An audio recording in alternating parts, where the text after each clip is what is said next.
Luke. जेजू पिलाता मुखार.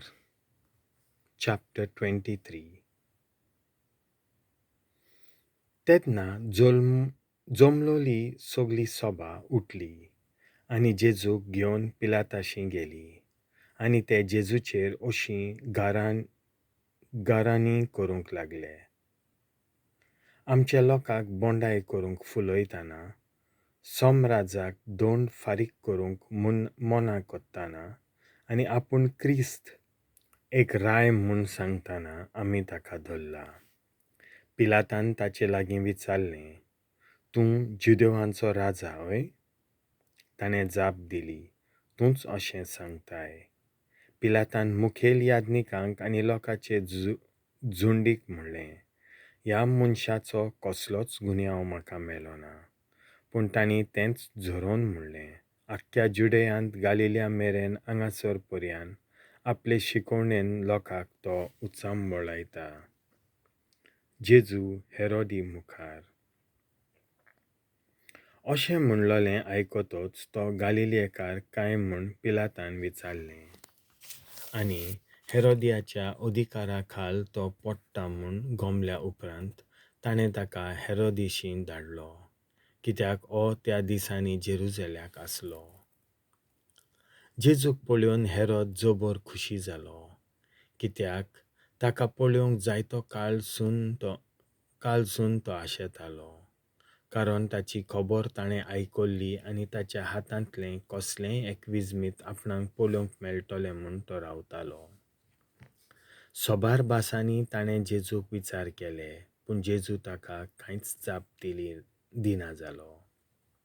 मुखेल याजनीक आनी धर्मशास्त्री ताचेर थांबोन आसतना गुन्यांव घालीत रावले. तेन्ना हेरोदेन आपल्या सैनिकां बरोबर ताका बेमान केलो, ताका केणलो आनी सोबीत धवें आंगलें न्हेसोवन ताका पिलाताशी परत धाडलो. आनी हेरोद आनी पिलात हाचे आदीं एकामेकाचे दुस्मान आसले ते त्याच दिसा इश्ट जाले. पिलात जेजूचेर मरणाचें फर्मोण मारता. मुखेल याजनिकांक, वडिलांक आनी लोकांक एकठांय करून पिलातान म्हणलें, लोकांक बोंडाय करूंक फुलयता म्हणून तुमी ह्याच मनशाक म्हजेशीं धाडला आनी पळयात, तुमचे उजीर हांवें ताची चवकशी केली आनी तुमी ताचेर फिर्याद दितात ते विशीं म्हाका ह्या मनशाचो एक पूण गुन्यांव मेळ्ळो ना.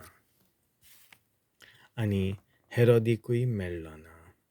ताणें तर ताका आमचेशीं परत धाडला आनी तुमी जाणत मरण फावो तसलें कांय एक ताणें करूंक ना, देखून ताका खास लायता आनी सोडटा. उत्सवा समय पिलातान लोकांचे खुशे प्रमाणें एका कैद्याक सोडून दिवंक जाय आसलो.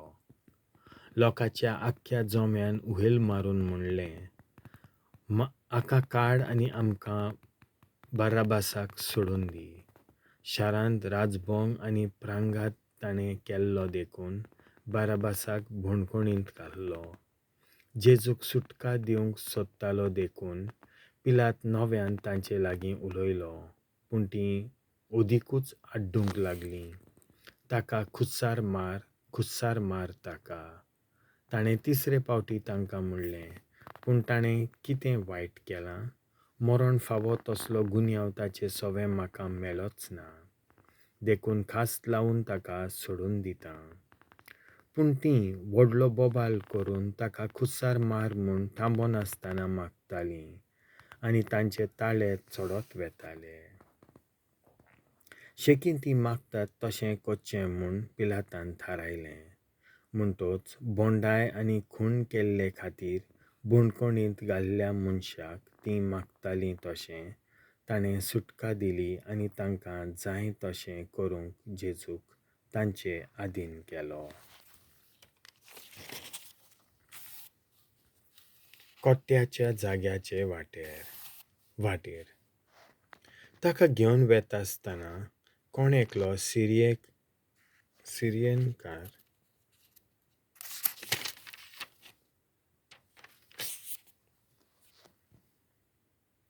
सिमांव ग्रामांतलो येतालो तांणी ताका धरलो आनी जेजू फाटल्यान खुरीस घेवन वचूंक ताच्या खांदार तो दिलो.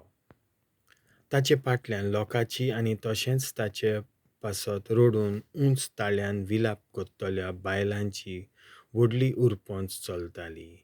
तेन्ना तांचे वाटेन वळोन जेजून म्हणलें, जेरुजल्याच्या धुवानो, म्हजे खातीर रोडू नाकात, पूण तुमचे खातीर आनी तुमच्या भुरग्यां बाळां खातीर रोडात. तो चोत्राय दोरात, अशें म्हणपाचे दीस येतोले. भागी त्यो वांचट्यो बायलो, भागी ते जल्म दिवंक नासलोले कुसवे, भागी तीं दूद दिवंक नासलोलीं ओड्डीं. तेन्ना पर्वतांक आमचेर पडात आनी दोंगरांक आमकां धांपात, अशें म्हणूंक लागतलीं. असल्या लांकडाक अशें कोत्तात जाल्यार सुक्या लांकडाचें कितें जावचें ना?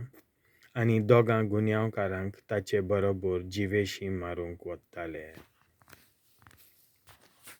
जेजू खुस्सार मारतात आनी कोट्टो म्हणटात त्या जाग्यार पावतोच ताका आनी त्या दोगां गुन्यांवकारांकूय थंय खुस्सार मारले. एकाक ताचे उजवेक कुशीक आनी दुसऱ्याक दावे कुशीक. जेजून म्हणलें, बापा, तांकां भोगोस, आपूण कितें कोत्तात ते नकळत. मागीर तांणी सोट्टी घालून ताचीं वस्त्रां वांटलीं.